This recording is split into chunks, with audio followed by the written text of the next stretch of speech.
照料者係任何年齡嘅人，支持佢嘅親戚、朋友、伴侶。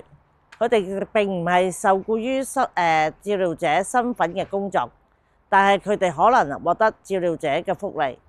照料者唔係一定係全職或者同照料嘅人一齊住嘅。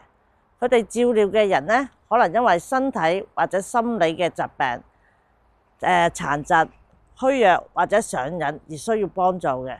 如果冇照料者嘅支持，佢哋將會面臨一啲困難。你可能唔會把自己視為一個照料者，因為你係某人嘅伴侶，或者佢嘅父母、佢嘅子女或者佢嘅朋友。但係當你認同你自己係一個照料者，你將會獲得一啲嘅支持同埋建議。如果你係照料者，你並唔孤單，因為喺曼城估計有38000名照料者。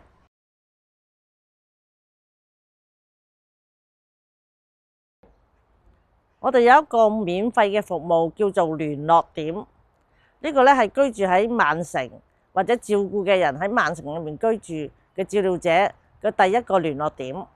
聯絡點可以幫助你去幫照料者評估轉介、福利津貼嘅建議，作為照料者嘅權利，尋找休息同埋活動，指引當地社區嘅支援。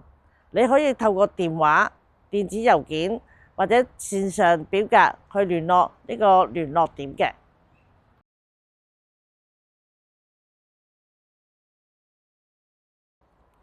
如果你唔識英文，聯絡點可以根據你嘅需求安排翻譯。我哋亦都可以話俾你聽其他可以使用你嘅言語嘅機構嘅資訊。並且你可以使用我哋嘅網站右手上角嘅翻譯嘅標誌，將文字翻譯成不同嘅語言。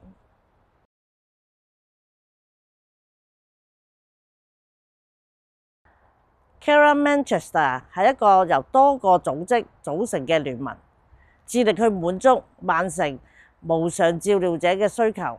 我哋嘅網絡組織裏面定期舉辦唔同嘅活動、互助小組。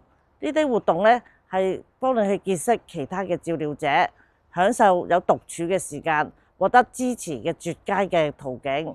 要尋找你附近嘅活動同或者小組嘅話呢，你可以造訪Care Manchester 嘅網站，或者訂閱 Care Manchester 嘅電子簡報，或者喺社區媒體上關注 Care Manchester。